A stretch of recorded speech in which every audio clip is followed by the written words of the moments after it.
Hi, this is Dr. Silva, and today I'm going to talk about sleep hygiene, good sleep hygiene. This is a term that's been around since the 70s. A lot of you may be familiar with it, and your doctor may have used it. What it refers to is bedtime habits. It refers to your behavior surrounding sleep.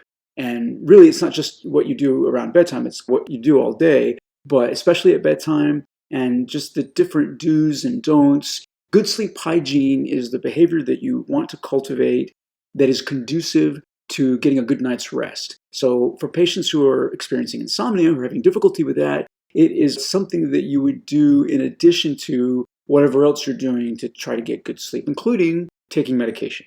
So I'll address medication toward the end here, but the first thing I want to say, the most important thing, if you can only stand watching 5 minutes of this video, and the take-home message that you got to get if you take home nothing else, is circadian rhythm, circadian rhythm, circadian rhythm. The importance of adhering to a regular pattern. Whatever else you do or don't do to try to get good sleep, whether you meet the 8-hour mark or not, you want to go to sleep and wake up at around the same time every day. Let me say that again because I cannot overemphasize it. You want to go to sleep and wake up at around the same time every day. That means within an hour window. That would be ideal. Hour and a half, 2 hours, you're pushing it. But if you can get your bedtime to be within the same hour span every night, and you wake up within that same 1 hour window, that is going to be the best thing you can do to begin to address your insomnia, your difficulty falling asleep problem. Because the body has an internal clock. It's not just certain cells or certain parts of your brain. It's every cell in your body. It's now been shown.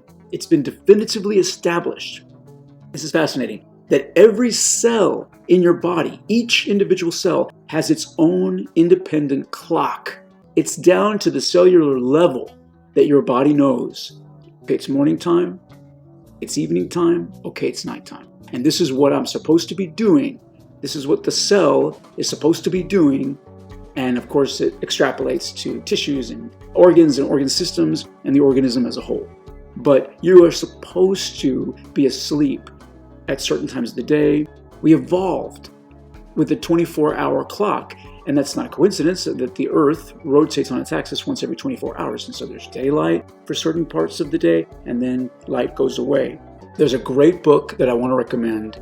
It's called The Circadian Code, and I highly, highly recommend it. It goes over sleep research and it goes into explicit detail about the body's circadian clock. So that's the take-home message. And if your schedule's all over the place, which a lot of people it is, then what you want to start doing is you want to start waking up at the same time every day. Even if it's a struggle, even if you didn't sleep well the night before, wake up at the same time every day. And even though it may be a struggle, it will help you then in the evening to feel tired, to feel the need to sleep because you woke up so early, especially if you're a night owl. Once you've got that down, then you begin to start going to bed at the same time, which again may be already happening because you're waking up. And if you're then waking up and going to sleep at the same time, it will be easier to fall asleep. It may not solve the problem, but it will be way easier. You can begin to grapple with other elements of sleep hygiene and or other medical treatments, over-the-counter or pharmaceutical treatments that you may be doing. And you will also start waking up at the same time automatically, just automatically, even before your alarm goes off.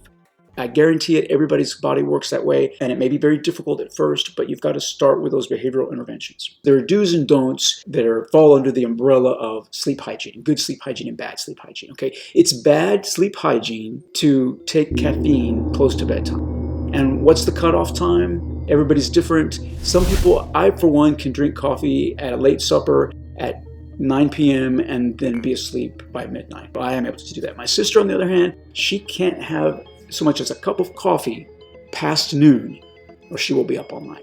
And so I'm not going to go into how caffeine, what the effect it has on adenosine and how that affects your sleep. It's all in that book. It's fascinating. But we all know that caffeine keeps us up. Nicotine as well, any stimulant really. And again, there are people that are heavy smokers that'll say, no way can I go to bed craving nicotine. So these are generalizations. Some people have got to have that cigarette or they're going to have insomnia because they're going to be a nicotine withdrawal when they get in bed. So nicotine withdrawal trumps the bad effects of nicotine as a stimulant when you're trying to go to bed. acknowledged. But if you're not a heavy smoker, really, if you're not a heavy smoker, you should quit. And if you're a heavy smoker, you should quit too. Alcohol.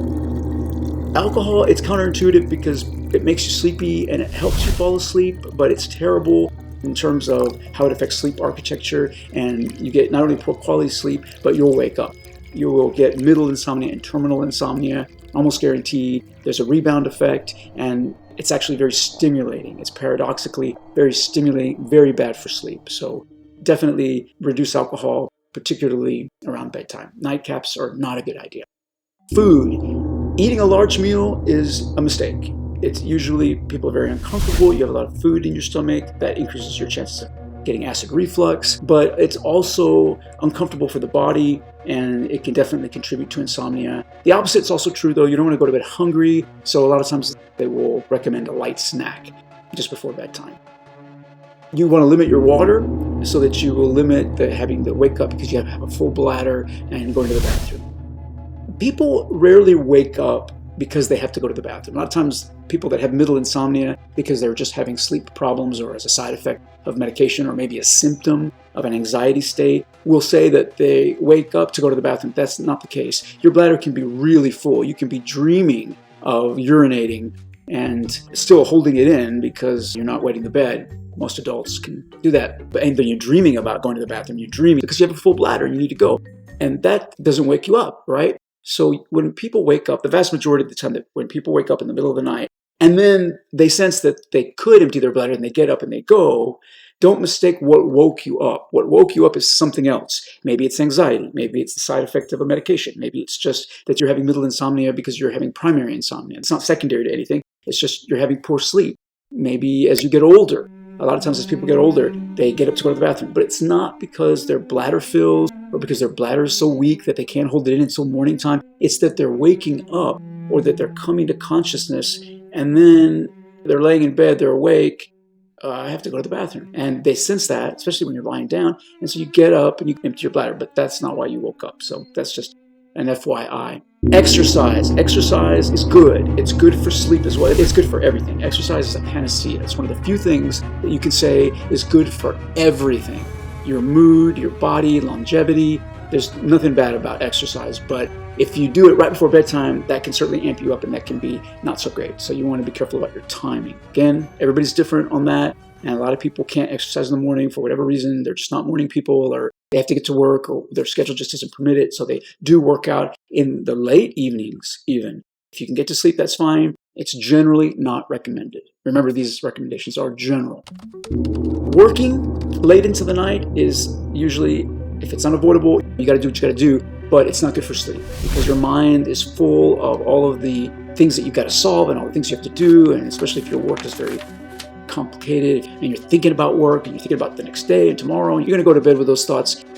So it's just not a good idea. Reading, however, can be very relaxing. It can actually make you sleepy. I don't know what it is about reading. I want to read a lot of times and I can't get past that. I have to read during the day because if I try to read when I'm in bed, it just makes me really sleepy. I don't know what it is about reading. But books are better than screens. Screens in general are lethal for sleep.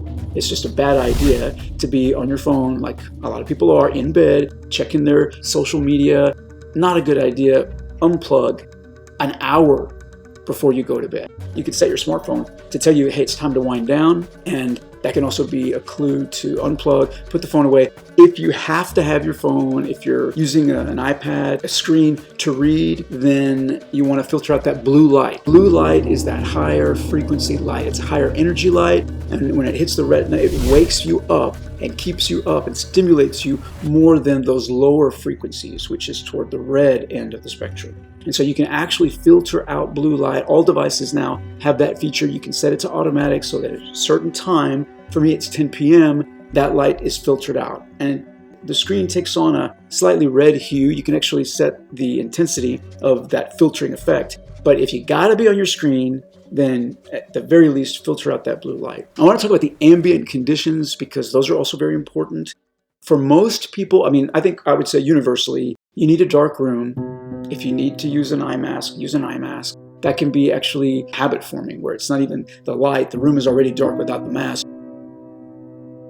It's like fastening your seatbelt. It's like you're getting ready for bed. A lot of people have to have their eye masks once they start using them. The problem with the eye mask, though, is the next day, as the sun comes through your window and that helps you to wake up, again, that circadian synchrony, being in sync with the planet that you evolved on. If you have that eye mask on, then it can make it a lot easier to hit that snooze button, especially on the weekends. Quiet, of course, is very important. Some people do a little bit better, though, with some white noise, actual white noise. There are white noise machines where you can turn on a fan. A lot of times people just, for whatever reason, they need a slow and steady hum. So that's fine if that's you. Music is also really good for some people if it's that soothing, sleepy time music. Special music just for sleep. It's ambient music is the genre, and if it's low volume and if it soothes you, as long as you're not paying attention to it, everybody's different. You're either yay or nay on the music. Also, TV. Now, you don't want to be watching TV, okay? You don't want to be listening to TV. But I, for one, sometimes, a lot of times, fall asleep more easily with the TV on. Even the light can be kind of soothing. And if you turn the volume down and you don't care about the program, that's important. You can't be attending to it. And it soothes people. So if that's you, but don't watch TV. Also, you want the room to be cool. There's actually scientific evidence that shows that you fall asleep more easily if your core temperature drops. And your core temperature will drop a few degrees when you fall asleep. And so doing that, dropping your body temperature yourself before going to bed by turning down the AC or by taking a hot bath. And then as you come out of the bath and that water evaporates, it will cool you. And so paradoxically, taking a hot shower can help you as you're getting into bed a few minutes later, because you're signaling to your brain that it's time for sleep as your body cools. And I don't know if any of you have ever noticed this, but when it's hot and muggy, sleep becomes impossible, at least for me. Cool is better. Other recommendations that were made when this idea of good sleep hygiene was first promulgated include not staying in bed if you can't sleep. So not tossing and turning, but getting up and getting out of bed and doing something. I don't know if I agree with that. I definitely think tossing and turning is not good. But if you're going to be awake, you can be awake lying down. You can just be relaxing. I think getting up, turning on the lights and going doing things, then you're going to be up. And then the idea is that, come back to bed when you get sleepy. But I don't think I personally would not recommend it. I would say you're going to be awake. And don't be frustrated and don't be trying to sleep, because you're not going to go to sleep if you're trying. You're not going to be able to go to sleep if you're trying to do anything, right? But you're definitely not going to go to sleep if you're up. So keep the lights off. Don't get up and go to the bathroom if you don't have to. But rolling over and hugging the pillow and breathing in deeply and trying to relax and trying to meditate, eventually you'll get bored because you're lying there and you'll fall asleep. But you're not going to be bored if you're fretting about the fact that you're not falling asleep. So acceptance is important, but I don't think acceptance has to include getting up and going and doing things and just being awake. No, accept it, be awake in bed, accept that you might not get an ounce of sleep, and most of the time, accepting that reduces the anxiety and the suffering, and you actually fall asleep because you're just lying there, and it's dark. And what else are you going to do? Eventually you get tired of thinking and you fall asleep. And that's easier said than done, and patients that have a lot of anxiety, they may need pharmacological assistance. That's a whole nother talk. But clock watching is part of what keeps people up. Just what time is it now? What time is it now? Absolutely don't do that. And if you have to turn the clock away, if you have to not have a clock, I don't clock watch, and that's very important. Other recommendations, don't use the bed for anything other than sleep and sex.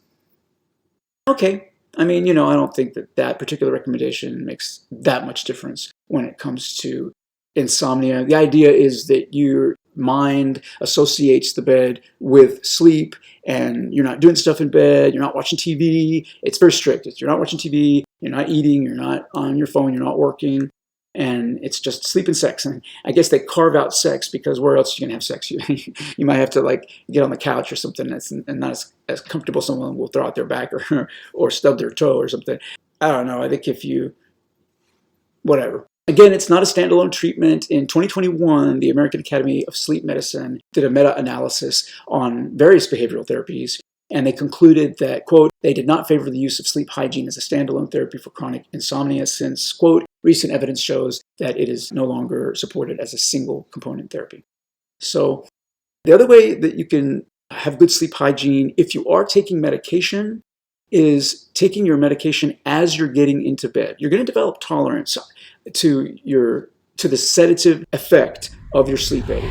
There's another video on this that you should check out. But a mistake that a lot of people make is they take their sleeping pill and then they go brush their teeth and then they go check their email one last time. And you take your sleeping pill 15 to 20 minutes before lights out, before you want to be asleep. You don't take it and wait for it to make you sleepy like it did when you first started taking it, because it's not going to do that after a while. It's just going to facilitate sleep, reducing anxiety, helping you clear your mind and meditate and not think about anything, and making you drowsy. But it's not going to sedate you. It's not going to pack that punch that it did when you first took it, forcing you to sleep. It's not going to do that after a while. So to preserve sleep efficacy of the medication, it includes taking it responsibly. A lot of times people will take the medication that I've prescribed to them for bedtime. They'll take it when they get home from work, like a glass of wine, so they can wind down from the day's stressors. And, as long as they're not abusing their medication, and as long as they're not complaining to me that their sleep aid, when they take it again at bedtime, or they take one that's cross-tolerant with their anxiety medication, that if it's not working, then they need to stop taking a sedative hours before bedtime, including alcohol, because it's the same principle. Benzodiazepines and other sedatives, they actually have a negative effect on sleep architecture. The best sleep is the sleep that you can achieve on your own by keeping circadian synchrony and having good habits when it comes to sleep hygiene.